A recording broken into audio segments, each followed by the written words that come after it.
So listen, we were just talking about the art of hair and how my hair is kind of How was all over the church? studio. Girl. How was the gym? Oh, I haven't seen the inside of a gym in a minute.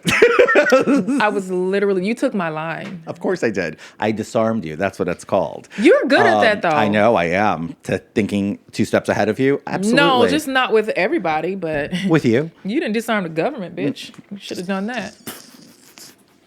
Anyway. You want to talk about the show today? You are laughing? I love you. I love you. You know what? I love you. That's just... Today's going to be all about laughing, thank God. Yes. And not at each other for a change. I know we're laughing at someone else at his own expense, which I think is amazing. It's, with, maybe. Or with. Sure. Yeah, with. It's all fun. I mean, look, I'll say this. So I went on his podcast and it was amazing. We had that very viral moment. It was fun. We saw that one. Gold of it. So I said, why not invite Jim to come on the podcast? And guess what? He's coming. He's coming. Liar, liar, pants on fire. Liar, liar, pants on fire. Jim Norton. Yeah, he's funny. What's he like for real? Funny. Because I saw the clip, and I know comics that can either be... Is he a super serious comic? He's dry, but very funny dry. Really? Yeah, he's just like, he's that dry guy that you would like not take for being funny, and then all of a sudden you can't stop laughing. Just looking at him makes you want to laugh. I really, there's a couple of things I want to know about. Not because of how he looks, by the way, just because of the way he carries himself. And he knocks himself for that. Yeah. But a couple of things I want to know, like about his comedy career. I'm so interested in the life and times of comics. So I just think it's going to be amazing. And here's Jim Norton. Jim Norton, how are you, sir? I'm good, buddy. How are you? Jim, we have unfinished business. Okay. Jerry Nadler. Yes. So recently I was on your podcast, Jim Norton Can't Save You. Yes. And we were talking and you asked me a question. Who has the worst mouth odor? Breath in bad Congress. Breath in Yep. Congress. And I said I wouldn't tell you. And I told you why I wouldn't tell you. But I did share with you who stunk. Who had the worst body odor. Yes, you did. and everybody saw it. And it's Jerry Nadler. Yeah. The fun part is it's true. Yes. And I never thought I'd get so much hate for the truth. I should have lied. It would have been so much easier. Now, the amount of pushback I got from some colleagues, former colleagues of mine from the Dem side saying, that was mean, you're bullying, he has a condition. And somebody actually went as far to tell me, you don't even know if he might have IBS. So I guess shitting yourself. That's irritable bowel syndrome for the people that don't. So I guess now my former colleagues think it's okay to censor me because of the truth. Here's what the rule should be. If you're in Congress and you shit your pants, we can make fun of it. That's how it goes. So is that his condition? I don't know. Even if he does, as an adult, you have to take care Wear of a yourself. diaper. I know Depends. people with IBS. I know people that have... It's a shitty situation. It's a terrible shitty situation. Yeah, but you always can go to the restroom. And that doesn't explain bad hygiene. It doesn't explain underarm stink. Nope. So no, you were 100%. I'm glad you hit him like that. And boy, did everyone else enjoy it, I too. mean, we had such a good time. You got to watch back. Your the clip. exact words were he would walk down the aisle and crop dust everybody. So let's be clear. That's what you said. Which is true. It's literally I one of my died. favorite clips ever. I died when I saw that. I said, He legit like waddles and crop dusts, and we had so much like fun talking about this. Yeah. I don't think anybody ever had the gall or courage to go out there and say it. Yeah. And I said, you know what? Screw it. I'm just gonna say it. I love that they said his office has not returned calls for comment, which made me happy that he had to walk in and hear that at the office. Somebody wanted to say you smell. What do you feel about Can that? you imagine what that intern like? Oh, we can't comment because it's the truth. Yeah. They know it's true, and he knows it's true. The nods in the office. I'll betcha he's done something about it because a lot of time people are just unaware, right? Yeah, he's very aware. I've never smelled him, When so I you don't. stink, you're aware you stink. Not everybody's People aware. go Some nose people, blind. People go nose blind. exactly. To bad smell. I got 2 babies. I mean, I guess I smell the shit. But, you get desensitized to it for Like sure. I just had a whole onion. You smell like onion eau de toilette. I can't. It's just George Jim, Santos this smelling. was such a fun moment, and I Yes. wanted to ask you. You're a lifelong comedian. 35 years, yeah. Your Wow. career, and you've been doing this You're for a long crazy. Yeah. time. In your industry, the number one thing, if you're doing your job right, you're pissing off people.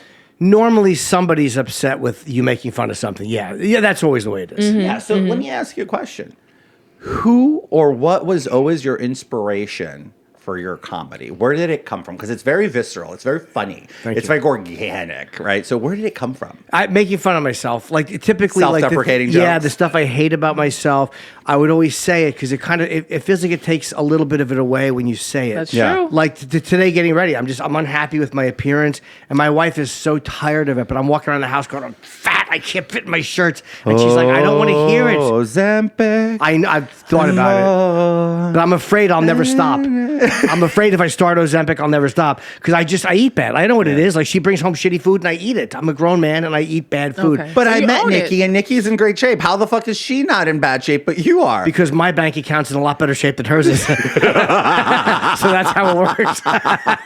And I've not seen photos of her, but it looks like your wife is very beautiful. Thank That's the you. word on the street. Well, when I had not met Nikki, Yeah. right, and I was in his podcast, and they film in their home, and when we were done, he was saying like, I'm punching above my weight class. I'm like, okay, I'll believe you. I don't know because I know I punch above my weight Sure. class. So when he Oh, I was gonna go in on you, but I'm gonna be nice. when he finished, Nikki came out to say hello, and I'm like, you're definitely carrying too much sand for your truck, buddy. You're definitely Yeah, you're not wrong. definitely it's too much sand for your truck. But it motivates me to keep working. Like when you have a partner who's more attractive than you are, the last thing you want to do is like even things out where like, hey, we have the same amount of money. I have to provide, so it keeps me working. I How know. did you two meet? How did you land this fox? It's a wild story. Well, she actually sent me a message on Facebook. She had seen the interview I think I did on Vice years ago, and she liked the things I talked about and sent me a message. And then we just started talking. She's from Norway, so we started talking online, FaceTiming, and I wound up going to meet her. I booked gigs overseas because the U.S. wouldn't let her in. So she was allowed into the U.S. because it was a small amount, but it's a process. It's a nightmare. It took 5 years. 5-year 5-year process. process. 5 years. So 5 you guys years. were dating Long back and forth? distance, back and forth. We broke up. We stayed together, but we started in like early in 2017. But you found love during the worst time in the world, which was the pandemic. We lived together in the pandemic. Yeah. She was in Montreal. They wouldn't let her in the U.S., so I actually drove to Montreal on like an hour's notice. Got in and stayed for 15 months. I had no intention on staying for that long, but it showed me I can live with someone. I'd never lived with anybody. This Never was my lived with first time. anybody. Yeah. You've never lived with a partner Never. before. No, I'm so smart. I've always, because I don't cheat on my wife. I really don't but I used to cheat a lot. So I would rather like help somebody have an apartment and then I could just go and do what I wanted and they can do it. Help somebody So have an you- apartment means he's a sugar daddy. Yeah, you're a sugar daddy. No, I would pay. It was a real relationship. I know what you mean. I've been in those situations too. Always in the provider, of course, not in the receiver of the sugar. Oh, hold on. You never had a sugar mama? Oh God, no. okay.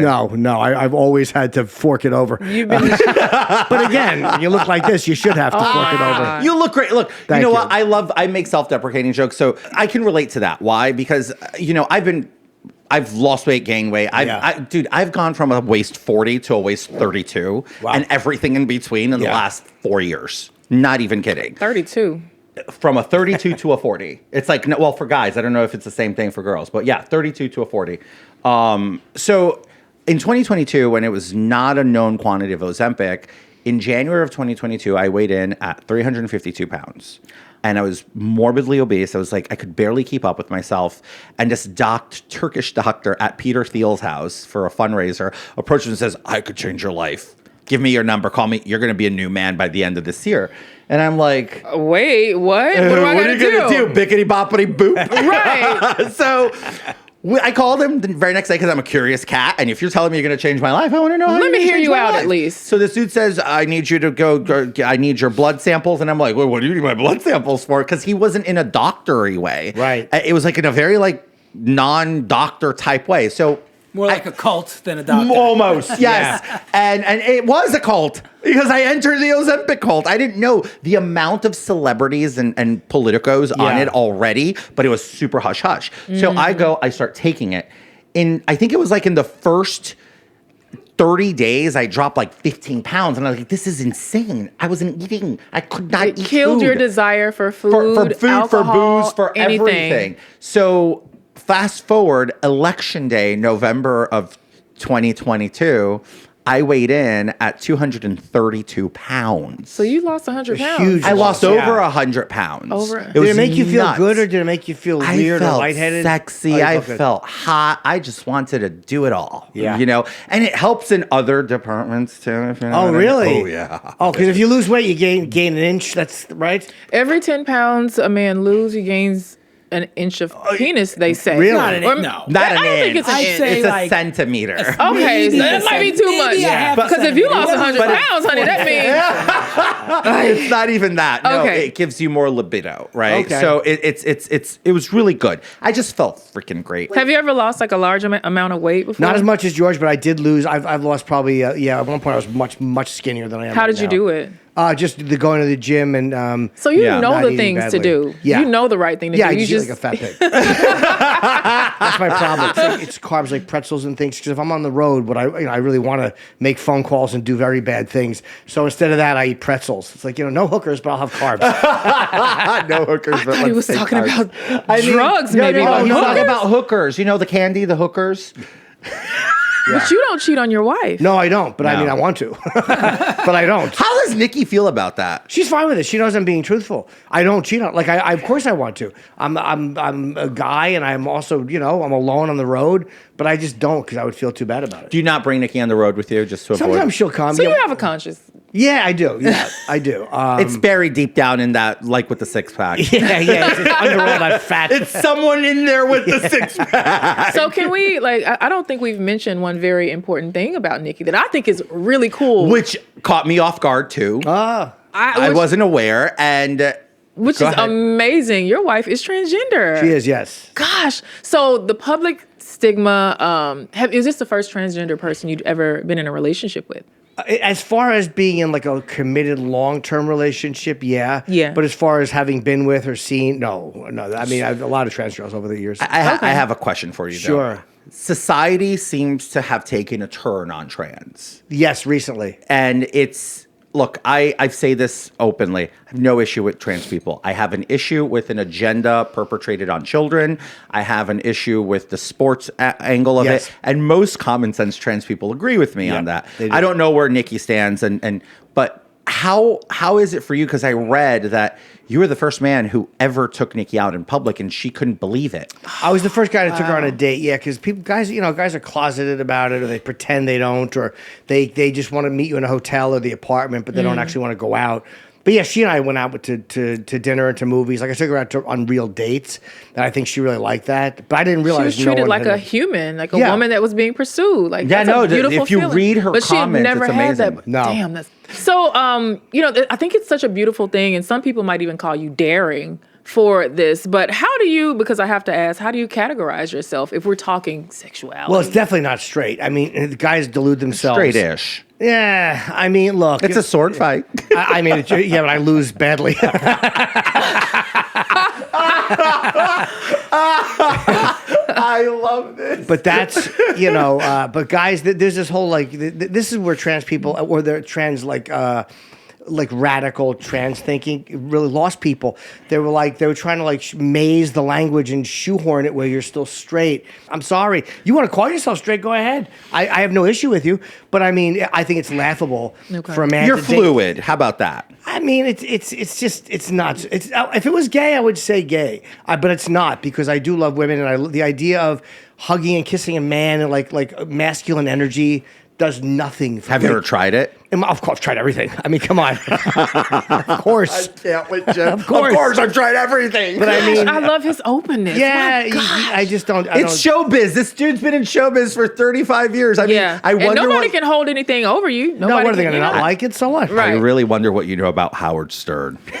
Stern, I've only met him twice, but he seems like someone who legitimately doesn't cheat. I think that's why he's gone so far. Because if there was dirt on him, somebody would have blown it out already. Because he's made people so angry that I think that he really does just like hanging out with his. I've never even heard behind the scenes stuff. Interesting. That he fucks other women or any of that stuff. So I'm guessing that's how he has gone this far. Well, if you're only prying for women, how about men? I've never heard that either. It'd be great though. I mean, I'm not attracted to him at all. But you know, through his financial incentives. If the price is right, I think for the price is right, I will take Hugh Hefner for $2 billion. Oh, you bet. You bet. So, in this economy, I mean, hey, you do what you gotta do. hey, no, Matt wouldn't mind. We have this like Hugh Hefner for $2 billion. Yes, I will take that. I'll broker the category. deal. Hugh Hefner's people. Wait, is he dead? Is he dead? Oh, he's dead. Yeah. Okay. And they Hugh bury Hefner adjacent. all these videotapes. Apparently, that Hugh had taped so many people. There was so many sex tapes that they actually, I guess, burned or they dropped this crate to the bottom of the ocean and destroyed these tapes. But Hefner had a. They say another guy that's locked up right now also has. Yeah, like, they say a lot Diddy of stuff has the on same people. thing. I didn't say the name. Did you ever? but- Did you ever interact with P Diddy? No, I wanted to meet him. Me too. He was, I used to feel left out from not going to white parties. Now I'm Yeah. like, thank God I never went. I know. I'm surprised considering how bad things got. I'm kind of glad I didn't get invited, but I still would have went. I mean, most of the people that went there were just going They to were a fine. party. Yeah. Yes, every Yeah. person who went there, And a freak off was optional. yeah. I think they had to like come and hand pick you for that. You probably would have gotten chosen though. They would have been like, Why? They would have been like, no, you- no. I don't like you, that. No, back bad row. energy. In a good way. Bad girl. For a freak Bad off, energy. you would you have participated? No. in a second. Oh, I thought you were Would you asking have- me. No. In a Not only would I have Jim, participated, would but I you would have ho- been the one looking in the window, hoping for the freak off wave. They're like, okay, Jim, How you much? can come How in. much? Fine. How much baby oil would you need though? I don't like 2,000 oil. bottles I mean, is yeah, enough. he's a bit of a hoarder with the oil. I get it. If I looked better, I would oil my body. Nobody wants to see this oiled up. they say it enhances it. Is your wife attracted to you? Yeah, I think she is because she's a. You know, it's funny. How old is she? 20? 27. You lock down a little. Yeah. Like you're not gonna punch better Do you than share that, your dude. Do you share your age publicly? Oh yeah, I don't care. I'm 56. I'm 29 years older than her. Damn. Yeah. Oh, that's my 29 age. years Oh my older. God, I wasn't even born. It's a huge age difference. That's a huge. She's old enough to be young enough to be your. Oh, I love yeah. that nobody disputed. I Child. said I was 29. Thank you. Because you know, hey, if that's what you want to be today, then we're gonna let you be that. Shut up, Naja. Yeah. Seriously. Do you have children? No, Okay. I never wanted kids. Yeah. And I made guarantee there'd be no mistakes. No accident. But everybody, a lot. Science is evolving. I know it frightens me. But like, look at Madonna. She's in her 60s and she dates 30 or like, you know. I it's- always tell people that Yeah. if you are single in your 40s, don't worry. Your husband is still in diapers. Look at Madonna. Yeah. Look at Cher. Yeah. Look at Demi Moore. They're all dating guys in their 20s. So if you're in your 40s and you're single, It's that just means in so much 20 more- years, your soulmate will be out of I diapers. mean, it's just like men get forgiven so much faster. What does a 20-year-old man want with the 60-year-old Madonna? Money. Or what does a 29-year-old Money. woman want from the 56-year-old? Everyone I've dated who's younger than me, there's all daddy issues, I'm sure. Which Damn. Nikki admitted she Oh yeah, of has. course. Thank God for daddy issues. Are you kidding me? I'd be, Without daddy issues, you're in the You're way. like, I'd I be wouldn't looking have a at- relationship. So, Jim, Fathers, stay in your daughters' lives, or they're going to end up with 30 with another you. well, it's all legal stuff. I mean, like, you know, it's legal. Yeah. No Diddy, right? No. She was an adult when we started talking. and Yeah. of course. The thing about somebody younger that you like, it's not. Oh, there's something dirty about it. It's part of it is it's the fear of aging. So when you're with somebody younger, they're going through a different part of their life that you can look at that is not older. Like there is a selfish part of it too. It's not just the looks. Part of it is also, I think, a fear of aging on my part or anybody older. So you're siphoning her youth. Not siphoning, just enjoying watching it. Like you know what I mean? Like enjoying like like her that. I experiencing do it. that too. So my husband's 9 years younger than Yeah. me, give or take 8.5. And Rob the cradle. hateful bitch. I genuinely joke about this. I say, I kind of vampire off his youth a little bit because my biggest fear is aging, but not in a negative way. Yeah. Like I enjoy his A youthfulness. vampire is pretty negative. So you've been in the room with Donald Trump. You've interviewed Trump before. Sure. Yeah. How do you square away your relationship with him then and now? You know, I don't think he personally, I don't think he dislikes trans people. Like he said about Caitlyn in like 2016, Trump had a beauty contest, and I think there was a trans Canada, contestant. and he approved it. Yeah, he was fine with it. I remember they asked him at one point, what bathroom would Caitlyn use? And he goes, she can use any bathroom she wants. Like, this was back In years ago. Mar-a-Lago, yes. Yeah. So I think what's happened is a lot of people, there's people who are just prejudiced and bigoted and are happy to see this. And then there's people who are just reacting to an overreach. Like, Americans race one way and then we race back the other way. And that's what happened with trans stuff. It got so crazy. It's insane. That now they ran back the other way and they want to invalidate kind of trans people as really existing. Yeah, So I'm not happy with it. The whole thing gets a little skewed and nuts. So I That's 100% a hot topic for agree. sure. And Yeah. considering they make up, 1% of the population, I mean, we really do stick it to them and make it a point to just expound on that issue as opposed to other stuff that we should be talking about. You know what? I only asked Because they're human beings. Yeah, period. They're true. human Yeah, I beings. only asked because it puts you in a unique position. I like that. New word. Precision. Yes. I like that. It puts you. Oh my god! I thought I was like stroking. Position. It puts you in a unique position, right? To comment. So, and you seem pretty comfortable about Oh, it. so, yeah. 100%. Like, I'm not uncomfortable with it. And I don't hate Trump. I kind of like Trump. I mean, there's a lot of things I disagree with him on, but I disagree with everyone on a lot But you're of not things. very political either. No. Yeah. It's not my identity. And Yeah, I'm that's very good. bored with people who are obsessed with it. Me too. Because they... Well, yeah, no, but you were in the business. Like, having been in Congress is different than... Like, there's people on Twitter, just spittle in the corner of their mouth. Yeah, listen to me. Broken people, what are you doing? Spit in the corner. But you can tell. Listen to me. I'm telling you, you need to listen. Yeah, dry mouth with their manic depressive medication. You just know what it is. But Can't make shit like that up. No. Perfect depiction of the Twitter user Yeah. in politics. Yeah. Political Twitter is full of people like that, by the way. What he just described. Okay. by the way, I introduced Trump to Nikki. She was with me when I interviewed him. I took her to Vegas to interview him, and it was just like 8 of us in the room for a while. And What year was it that you... This was a year and a half ago. Okay. About a year and a half ago in Vegas. He wasn't the candidate yet. And we talked all sports. We talked UFC. We talked boxing. He was for the UFC, the podcast. I love it. And he was great. He was very nice to my wife. And I he was love like, oh, Dana. you did good. You know, he couldn't have been nicer. Yeah. So. Oh, he always likes complimenting everybody's Yeah, life. he's smart. It's a big thing for him, right? I just like the level of self-awareness that you have and openness and honesty. It's like nobody can hold shit over your head because you've Right. put it all out there. Your family, what about the family reaction? I kind of get a sense that you've always been this guy, just open, honest. Yeah. But how is the family with... Like mom and dad, how Yeah. they take it. They're great. Like, my parents are in their 80s now. Oh, but I that's- told them when we first started dating, and my mother did have a couple questions, but they're very accepting people. Yeah. They're great. Can I ask? Sure. What was the worst question your mom had? She just wanted to know. She just goes, "Are you gay?" But it wasn't even. It wasn't an accusation. It was just curiosity, and it's a fair question. It's a legit question. Did you answer? I was like, "No, I'm not," but I understand. It's definitely not straight. It's definitely No, not. it's So not. it's somewhere in the middle. Yeah, and right? they've tried to, like, because everything's so political and social, they've tried to shoehorn it where they tell you that you're straight. Come on, man, you're losing people Doesn't who have matter. common sense. I when like what you that. said earlier, though. You said if you're a dude that likes a human that has a dick. Yeah, Yeah, then- It's not straight. it's not necessarily straight. I don't It's think it can be at all. No, but I'm okay with that. Like, I'm not. To me, the issue is not how do we shoehorn the language into making it straight. It's just be truthful and don't let people's reaction bother you. If you Who weren't with cares? your wife, like who would you be? Were you always with trans women before? No, I've or- dated some, but again, this was the longest term. But no, I just it's another woman. I would never date and be with a man. Like, that doesn't do anything for me. So Like, you don't find George hot? I would like George's connections because he knows a lot of people. But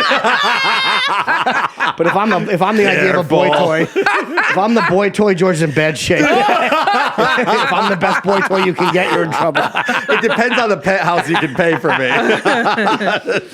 I genuinely enjoy your humor because it's candid, dry, but at the same time, it's like it's relatable humor. It's like, but in today's world of comics, do you feel a disconnect with this newer generation? For instance, I'll give you like a Matt Rife or what's the one from Staten Island? Pete Davidson? Davidson, right? Pete Davidson. These are younger guys. They have a very different approach to comedy than the old school, like a George Carlin type era comic would have. What's your take on this new, like Matt Rife, literally his entire shtick is essentially humiliate a lot of his guests and audience in the most vitriolic way possible, yet he's hot, smart, and funny. So how do you level with guys, this newer generation of comics? They're the same as we were. I mean, the circumstances are different.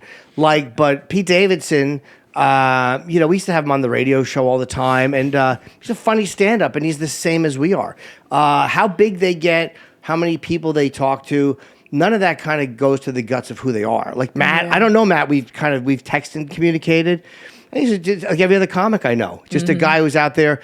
We all have our insecurities. I don't care how good they look. Every comic is deeply insecure on some level about something. I don't know what. I don't know Seinfeld very well, and I haven't figured out what's wrong with him. Maybe he's a little OCD. I don't know, but I don't think he's insecure. He seems like a guy who's pretty secure with himself. Interesting. But every other comic I've met on some level is deeply insecure. Yeah, no, I think, and is it a fair statement to say most comics are actually somewhat conservative? It's very, I would say, way more left-leaning than conservative. Yeah. The only difference between now and like years ago when we were coming up is like a lot of times now you see comics going after other comics for material and content, which I never saw before. I never saw anyone do that before. Yeah. But it's all insincere. It's a part of climbing. It's like everything is a device to get more followers. So if you're attacking people for like their jokes, like that's very offensive, and you're doing that because you want. That's just become another device now of climbing. So you're saying it's a different era because back in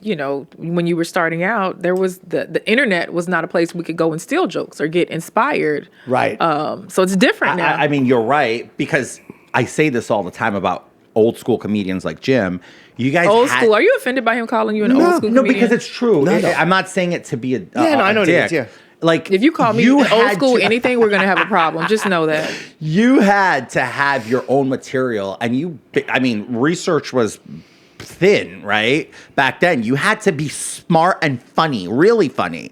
Nowadays, for instance, and I ding this a lot. It's not that I'm saying they're bad, but writers on all these shows, the majority of their sourcing is from social media. They scroll endless hours to gain inspiration and sometimes literally steal content from online creators, and then they reword it and repackage it and then pawn it off in their comedy shows and their to their comics. People get upset because very they're different. Like, wait, that's why I'm in court. I think part of that is the youth movement 2 years ago. Like when Norman Lear was doing shows in the 70s, writers would sit in a room and talk about, because they grew up in the 40s and before TV. So they would talk about their personal lives and their lives and what had happened, and they would write it into scripts. It was real life. Yeah. Then the generation after that, they grew up watching TV, so many of their memories are around TV episodes. So that's why it feels like really recycled and rehashed, because it wasn't taken from personal experience. Yeah. I always like to talk about my own life. Who was your inspo, your comedy inspo? When you were coming up, you were like, Richard Pryor. I wish I had a better answer because every comic says Pryor, but it was Richard Pryor. Okay. George Carlin, also Woody Allen.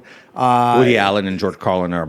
The writers, yeah. But Pryor's material, he was just different. He was personal. It was all characters. Carlin's like an assassin. I just love George Carlin. I do too, yeah. I loved him very much. He was a genius. And again, word is thrown around a lot, but he really was. Yeah. But Pryor did it with race and stuff like that. And like his home life and his own arrests and like all these things that a lot of guys didn't talk about. He talked about sucking a dick. Pryor talked about sucking a dick when he was a kid, and no one talked about that. This is 1971, and the audience was just stone-faced. They just couldn't believe he had just said that. So yeah, he talked about it before any of us He did. was very open about that, and a lot of that gets left out of his history and his legacy. But he was even more. He had way more colorful jokes than that one about his real life experiences with. Interesting. There's a great roast he did. The Richard Pryor show lasted 4 episodes on NBC, and at the end, they did a roast. I think Robin Williams was in it, Marsha Warfield, Paul Mooney, who was his head writer for years, and Pryor went up and just kind of riffed and just attacked everybody on the panel, and it was so funny. But there was a couple of sexual things he confessed that definitely went beyond heterosexuality, joking about having sex with Mooney or joking about dating somebody trans. Like, he was really way more open than I think he got credit for with stuff like that. I think they just buried it all because Yeah. in the community it's just tough to talk about those things. I mean, who but- cares? Let me ask you a question. In this environment of is comedy still allowed to be funny, or do you get slapped by Will Smith? You know, there's always been, like, I look at it like a clock, like the hand moves and it lands on this sacred cow or it lands Yeah. on this thing. It's race Yep. or it's religion or it's gender. It's always something that will sink you. But you And- can't make fun of a spouse. Oh, you can. I mean, G.I. Jane didn't work out for freaking Chris. Oh, that was about something more than that, though. I think that was, I don't know, Will, but that to me was about, he felt like it messed. That was probably like the straw that broke the camel's back. He should have been banned for life. You can't strike a fucking presenter in the face and then only get a 10-year ban. I mean, it's never happened. That's what he before. got, 10 years? 10-year for doing ban because he's such a star and everybody likes Will Smith so and he was much. awarded the Oscar after he viciously assaulted another person. But that's who Hollywood. That's why I don't take anything they say seriously. They all We can stood up bend the and rules. We can clapped. change the rules just depending on whom. On who? That's life, though. Yeah, Yeah, I don't that's like life life. like that. Yeah, but it is that way. It's arbitrary. Who gets So let me ask you a question. Have you ever been slapped for a No, joke? no. I'm pretty good at diffusing situations, though. You've escalated then before. He's the escalator. I've not the You've diffuser. escalated a He is situation the- you had to diffuse. He's the agitator. I have, but sometimes if people are being unreasonable in the audience, like it gets to a point where I don't want to play with them anymore. I'm just annoyed. Yeah. And I'm like, okay, you want to make me feel bad? We're both gonna need a shower. How when do this is you over. maintain the professionalism? You still that would take me out of my brain space if some idiot is interrupting my set. It's a part of it. You learn to deal with it. Like, people melt down once in a while. It happens. Kramer. Yeah, but that was the reason that was so bad was because it was just him not knowing how to deal with hecklers. So he went with the angriest thing he could say. Like he just went with the racist, angry moment, and you couldn't defend it because it didn't feel like he was trying to beat a heckler. It felt too angry. It was just a dumb I thing was to like, do. damn, dude. Like, Yeah. what? That was a lot. It was stupid. Yeah, and then I he would tried have to rather he just salvage like it. socked the guy, but that was That would have was- been better if he had. It would have been easier because Yeah. that was a sinking I moment. mean, it's like Kramer, sure, bad. I guess he went extreme. It was dumb. Yeah. What about Kathy Griffin? She blew up her entire career. Yeah. Over stupid, too. I think it was stupid. Wait, because she had a few feuds. Joan Rivers, I remember she was nasty with her. Was she? But and Joan then- Rivers is probably one of the most brilliant freaking comedians that I did female like her. comedians One of at my least, favorite people of all time. on is Joan earth. I Rivers. did like her. I cried her death. I cry her Yeah. death today, almost a decade later. Was it plastic surgery that took her out? No, she had an endoscopy. Can you imagine? The woman had every plastic surgery on earth, and she died of an endoscopy. Was that, was that It why she was under? I thought it was plastic surgery. No, thought it was that was too. an actual routine endoscopy. Can you imagine being the most pulled and tipped into? I mean, Joan Rivers scratched her butt in the back of her neck. But was one you're of her telling me an jokes. endoscopy Oh my killed her? God, I loved her. that was one of her and jokes. she's I still loved her. relevant today. She's immortalized She set the herself. trend for a lot of the stuff that's acceptable and She that's did. okay. She- So she- like, Because she never amazing. cared if it bothered people. Like, if people were offended, she never broke. No. I saw her do an hour in the cutting room. I didn't know. I'd met Joan. I didn't know. I wish I knew her. But we went with a woman I was dating at the time who was a comic. And I watched her for an hour attack everything. It was brutal, but in a great way. And she was probably 78 at the time.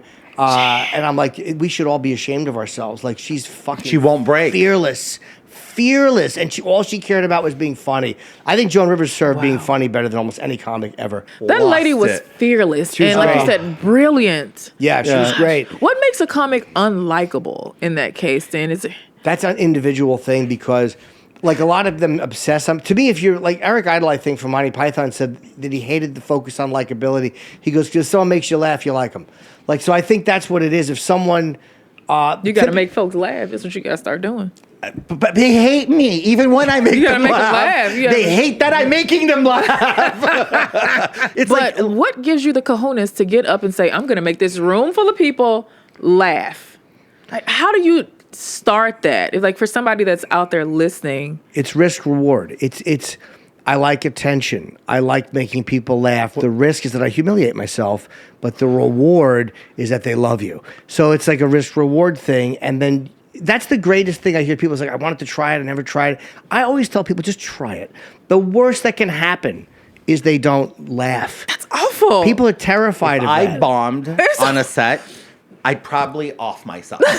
I'd probably off myself. I'd probably go backstage and say, where's the rope that hangs the curtain? It's over? Like, it's game over for me. That's why I've never done it. Because you A lot gotta of like people come say back it. and try again if it Sure. doesn't work. But doesn't that show you like how social we are as like people? Like the greatest fear we have is this lack of approval from a group of strangers who are unimportant to us. Yeah. Like that's people's, and I know fighters who I've talked to about stand up and they're all like, man, I could never get up there. I'm like, you get punched in the You're face. getting That's a lot beating. harder. Stand up, it can be embarrassing, but I'm not under physical threat. But it's this really weird thing that humans have where we're terrified of people not approving of us or not liking us. That's all stand up is Do you if have you to be a bomb. bit of a sadomasochist though to do that job and to succeed in You it? brought S&M up. Wow.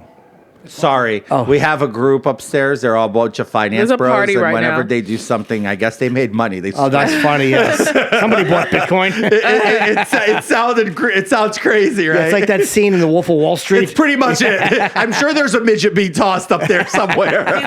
Little person. I'm sure there's a little person being tossed up there Yeah. somewhere.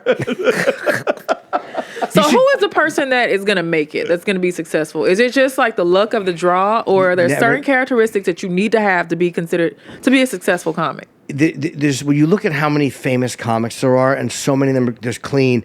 There's Nate Bargatze, there's Jim Gaffigan, who are really clean and funny. There's guys who are dirty. There's guys who are like Tony Hinchcliffe, who does roast style. Like there's no pattern to it. Roast style and almost cost an election too.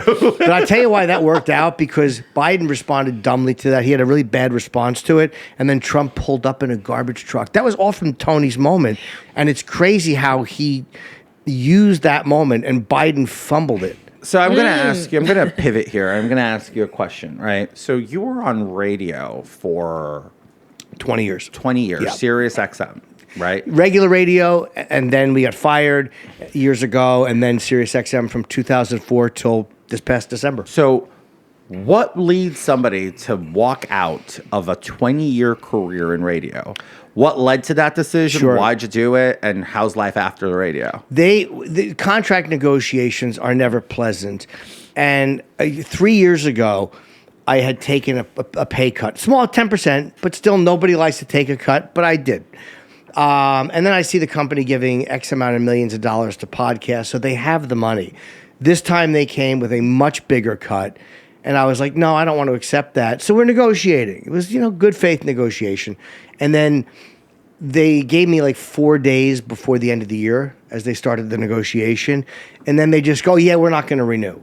So they backed out. I think they wanted to save the money. Or maybe they wanted the show to go in a different direction. But I'm totally fine with it. Like, I bought 2 apartments from being at that company. I had a great career. And I'm happy to be doing what I'm doing. And I know that sounds like the bullshit. You're free. Yeah, and it's like I miss knowing the money is there, but I have my lifestyle hasn't changed at all. That's great, But yeah. you miss knowing it's there, like Heck yeah. the cushion of knowing that Where that it's was coming there. It's from, coming. where it's It gonna was there, hit. yeah. Yeah. And it was a good salary, but I didn't bail out on it. We were coming to terms with it, and then I think it was the CEO. There was a new CEO. It was like, let's just cut it. That's what I think happened. Yeah, but it wasn't. I didn't walk. I would have walked away from the 30% cut, but we were getting there, so they backed out. Wow. Which made my life easier. I'm kind of glad they did, because I didn't have to. I've never heard of pay cuts in any industry and people move on. That's kind of wild, but that's where radio is. That's where it's at, and It shows that it's You're dwindling. lucky if they're still offering to pay cut you and not just canceling. it was unreasonable the fact that they have the money and they were, you know what I mean, like. But then they just backed out. So I was like, all right, that's that, and I just started my podcast. Do you think there's buyer's remorse on their end? No, I don't think they care. Like, they have so many people that listen for the music channels, the news channels, the sport channels. It's one of those things where it's a giant service. So I think that people, it's like having cable. If your cable TV removed TLC and you still love watching 90 Day Fiancé, you'd probably still keep it because you watch everything else there too. I get the radio world is crucial. Like, I know Steve Bannon; he was on radio for years. Sid Rosenberg, who's in I know WABC. Sid. I've never met Steve. I know Sid, yeah. I love Sid. Sid's me like, too. I've done his show a gazillion times, and he's like, George, can you come on the 6 a.m. slot? I'm like, you hate me, don't you? Yeah. Like, or Frankie Morano, who does after, like, the other side of midnight for WABC. I'm like, Frankie, what time do you want me to come? can you do 2 a.m.? I'm like, no, dude, I want to go to sleep. Can I come in like Can we at pre-record it? midnight? And He's like, we can pre-record it then. Yeah, pre-records are Let's great. see. Because I'm like, I'm not gonna like. He's like, if you want to do live, can we do 2 a.m.? Because all my live slots from 12 to 1 are taken. I'm like, of course they're all taken. Everybody wants to go to bed. Yeah. And he's like, all right, we'll pre-record. Like it's like I love him. He's like a New York staple. But radio is radio a dying breed?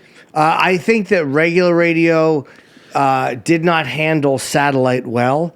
And so satellite got a lot bigger and hurt regular radio. And I think satellite is not handling podcasts well. And so podcasting, like I remember on our channel, when this was Opie and Anthony were in existence, we had our own channel. They had their own channel, and they would run podcasts. They would run Rogan's podcast. Joe let us run the podcast on a channel, and he goes, I just don't want any commercials in it. But they insisted on putting ads. And so he finally just pulled it. Kevin Smith's podcast would run. Bill Burr, all of them would run on this channel on Sirius for free when they were newer, but they were still big. But the company had this put the ad in mentality, and they just didn't see it for what it really was. So, like, yeah, they handled podcasts the way regular radio handled satellite, I think. So if is they're not funny careful, then a blockbuster situation is going to happen. The original Like, formula of satellite was no commercials, right? No commercials. Yeah. We used to play Carlin bits because we had to take breaks. Like, you know what I mean? Like, the hosts have to take a break. You can't just talk for 4 hours. Pee. Yeah. You gotta eat something. Absolutely. And so we would play George Carlin clips while we went to the bathroom or when we ate. Those were fun days. Interesting. Yeah. So essentially, every industry is being railroaded by the phantom of their past. Essentially, right? Yes, and every business has people in it who are too old to see the new thing coming. So they want the status quo. Yeah. You know what I mean? Like, just like it is. I want to know more about the like the comedy game, because we're in Manhattan, for those of you that are listening from everywhere, and I know the sorority fraternity of comics here it's tight, it's small, a talented few perhaps, and I can go down to the Comedy Cellar any night of the week and literally see Dave Chappelle running his new material, you know. Yeah, he goes in. How often are you in the clubs, like hitting the streets, grassroots level, just going back in the field and trying out new stuff? I'm in 6 nights a week. I mean, I do 2 shows a night, 6 nights a week. Unless At I'm on the Comedy road. Cellar? Yeah, I do usually Monday to Tuesday. I do 2 shows a night. Wednesday, I do an hour at the Fat Black Pussycat to work the hour. Me too. Right, West 4 Village. My first job ever was Kingdom Tattoo, which was across the street, across from the park. It's not there anymore. Oh. It was a tattoo shop. That was my first job You have ever. tattoos? I do have one tattoo. I just want to know about like being in the streets and keeping it, and by streets I mean on stage, Sure. just keeping it fresh. And what motivates you now? Because you've been doing this for a long time. You get bored saying the same things over and over. Like once I filmed something in November, which we'll put out soon. Like we're just in the final edit. Yeah. But that hour is dead. So I killed that hour immediately and just started doing new stuff.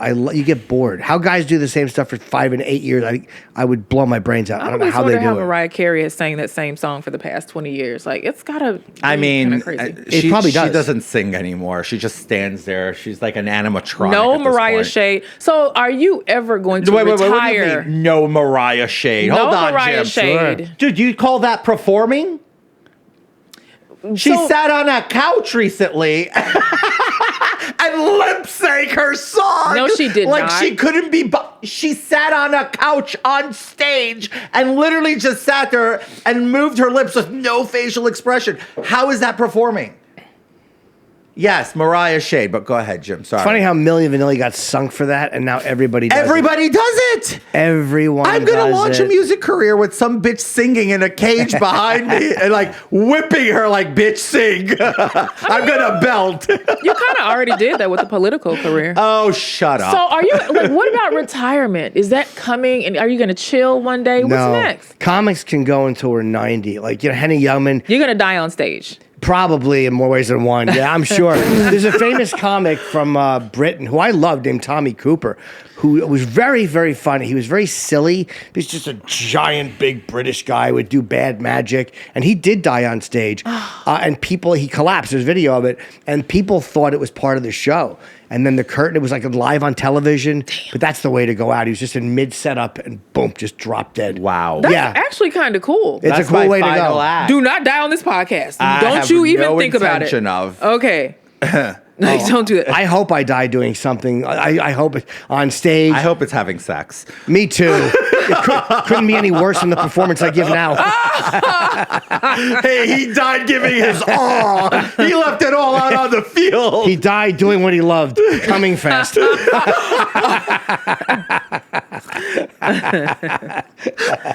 Oh my God. Oh my God. Do you joke about your wife, family, in your sets, or people yeah. you love off limits? No. Who's off limits? Nothing. He has a podcast, isn't it, with Nikki? We do one called Sword Fight. Yeah. Sword Fight. It's a separate podcast called Sword Fight. What's it about? It's just Nikki and I like hanging out with people I know and talking About anything, like anything at all. We talk about stand up, our life, anything. But everyone knows. It's just a married couple doing a podcast. Yeah. But I didn't want that to be my only podcast. Like, you have to identify yourself separately, not just with your partner. so is it every week you release? Every week, every other week. It depends on how busy we are. Yeah. Mine I do every week, but the one with her, it depends on if I'm in town enough to tape. Makes sense. Yeah. So you still Amazing. travel a lot. You're on the road. Is that what you do? Like, I always want to know, how do you make the money? How do you sustain It's the stand up income? on the road. Yeah, it's like I'm gone. Instead of doing 2 weeks a month on the road, now I'm doing at least 3 weeks a month. Just to make the money the weekends, and then when you're here 6 nights a week at the Cellar, so you're every single day. yeah, except Sundays, unless I'm on the road and I have a gig. That's the one night I don't work. But I get bored very fast, so I like doing new stuff. It's fun trying jokes. Life is all about how you can explore it, right? So if you were to sit here and give advice to a young comic trying to start, what would be the advice? The only advice I give young comics is tape everything. Tape your set, watch it back, see what's working, see what's not working. Don't be lazy. And don't hear things with laugh ears, like where you hear everything you think you're killing and you're not. Be realistic about it. Got it. Laugh here. I've heard that expression before, yeah, where guys think they killed, and it's like, that was very tepid and mediocre. What are you smiling for, dummy? You didn't do that well. I legit saw comments about our participation where people said George Santos laughs at his own bad jokes. I'm like, were my jokes bad? No. Having fun. I was like, were my jokes bad? I like the crop dust one. That It was took me hilarious. out. Like, I was just like, you're just mean. I actually said, fuck you, you're just mean. He's like, no, you're not funny. I'm like, oh my God. Like, you're like, and this dude has his name and face and everything. I'm like, it was funny. It was a very funny episode. FM, it was funny. I thought it was great It comedy. It was Really? a hilarious episode. It inspired me to maybe want to try it one day. I think you should. Yeah, I think you should too. Why not? The worst I that can would happen. probably- And Jim off can help you myself like if I write and bomb. craft your set. Like he could totally help you put it together. Why not? What do you got to lose? Everything. No, you're trying it because then you conquer it and you figure whether it went well or it didn't go well, but you did it. It's really good to do it. I want to ask you, every time our guests come on, Yes. we ask you guys to prepare at the end for us 3 statements. Yep. 2 of them have to be truthful, 1 has to be a lie. So it's 2 truths and a lie with George and Naja. Okay. So can you give us 3 statements, and we need to discover which one is the lie. Okay. I performed in Saddam Hussein's palace. I completed 1 year of law school before doing stand-up. I am Eskimo buddies with Charlie Sheen. Oh my God. Wow, that's a tough one. Were you prepped for this? I knew you did it. Oh my I was like, how did you? Okay, hold on. I mean, I think Say it it was again. Saddam Hussein. Hussein's palace. Okay. Eskimo buddies with Charlie Sheen. Completed 1 year of law school before actually doing stand-up. Gosh. I They're can all see the lawyer believable. type. I can see you being almost a lawyer type. And you're born and raised in New York? No, Jersey. I moved into New York in 2002. Like every successful person. Yes. They only come to New York from Jersey when they've made it. when you have money, yeah. I kind of want the Saddam Hussein one to be true just because I think it's a I'm cool going to say story. that that's not true. I think that's outrageous. You did not go to Iraq and Well, perform for wait, Saddam he Hussein. can't tell us yet. He Because can't. we have to He guess. can't. No, I don't think it's the. What do you think? I don't know. Let Naja go. Why do I have to go first? You Like, go. yo, You guys are on the show. You're on the show too, dude. I'm going to say that he did perform in Saddam Hussein's, did you say castle or Palace. Palace? So which one did he not do? You got to figure out the lie. Oh. So, it's like, girl, we've Charlie been doing Sheen. this for. That's a lie. I believe he's Eskimo. He would be Eskimo buddies with, of all people, Charlie Sheen. Yeah, okay, I only said that because I don't know what Eskimo buddies means. Eskimo means you bang the same person. That's what it means? Yes. Yeah, Eskimo brothers. It's something sexual? Yeah. Yes. I thought like you went to Alaska. No. Not with each other. Jesus Christ. I never heard of Eskimo Not buddies. together like a threesome, but like you. Am I at the a only separate person that time. didn't know what an Eskimo buddy is? It Excuse me looks for not like- being 'cause a the whole freak set looks like the they rest do. of yous.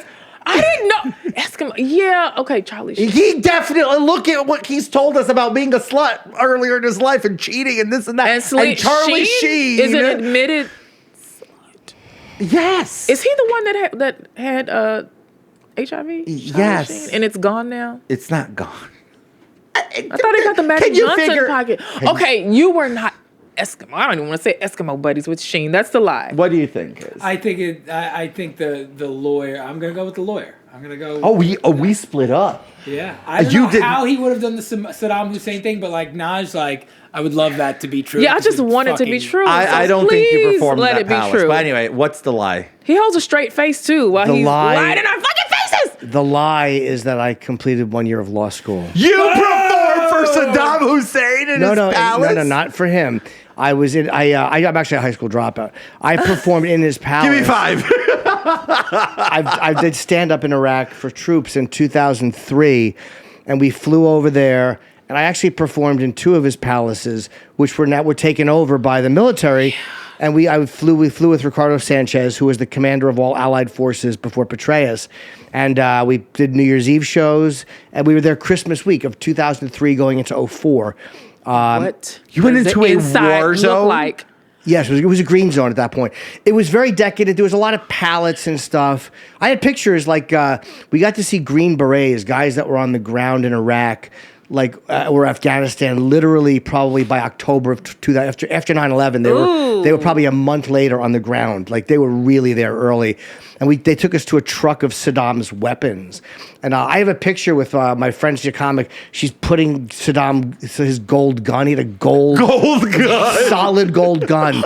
Of course he did. And he had gold toilets, like gold rimmed toilets or whatever. So me and this is Colin. pure opulence. Like you guys got to Yeah, look it's around. Iraq. and- It's Baghdad. Yeah, So my it's friend like- swam in his pool. I didn't swim in the pool because I didn't have a bathing suit, but I would love to have gone swimming. That's in what Saddam's stopped pool. you from going Yeah. in the pool. Yeah, I It didn't. wasn't your figure. It was I didn't have a baby. No, I was okay back then. Yeah, I would gladly would have swam in his pool.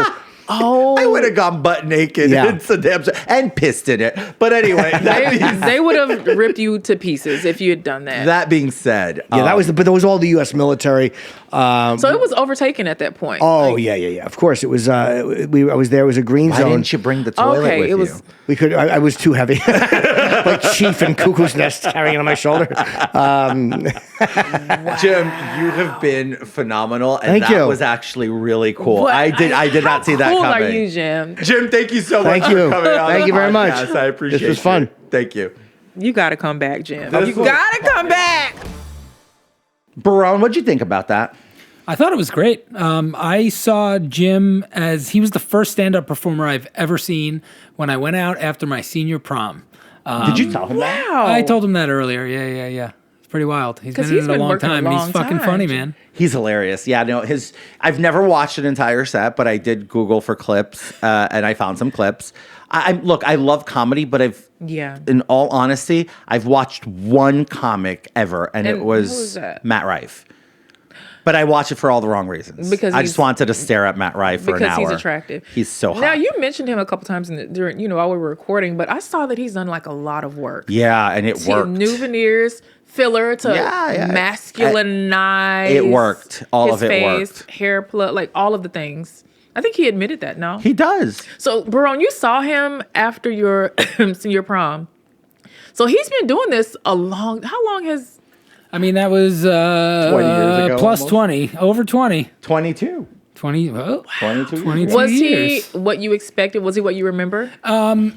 I've seen his stuff, in the interim, and I know he's like very open about being involved in the trans community, and I've got nothing but respect for it. He's very transparent. Like, he's one of those open book type people. So I enjoyed it Gotta so love much. it. You can't hate that type of person. Do you know what's funny though? And I mentioned I didn't know Nikki was trans when I went to his house to do the podcast. Okay. So it was so fun to uncover this today during the podcast because I was just like off guard. Obviously, when she came out, I could tell, like, I'm gay. I can clock pretty You easily. clock the T, I like, clock. I'm kinda. like, oh, I was not expecting this. like, But okay, she's wow. very pretty. Yeah. Very, very. How can I say proper? Right, as you would expect And she's a Norwegian. Scandinavian, Okay, Norwegian. She's okay. Norwegian. Whatever. As you would expect people in that neck of the woods to be like, Yes. very proper, very sweet. And I was just like, oh. And she this is loves her different. some Jim Norton. Oh, she loves him. You can tell. Like the chemistry there, it was just so sweet. I can't say it for all of our guests, but I would definitely go out for drinks with him. Oh, we should 100%, totally go out I for would. drinks with Jim. I think that would actually be we can do a drinking game with Jim. I'm not doing that. How many times will Jim make fun of being fat?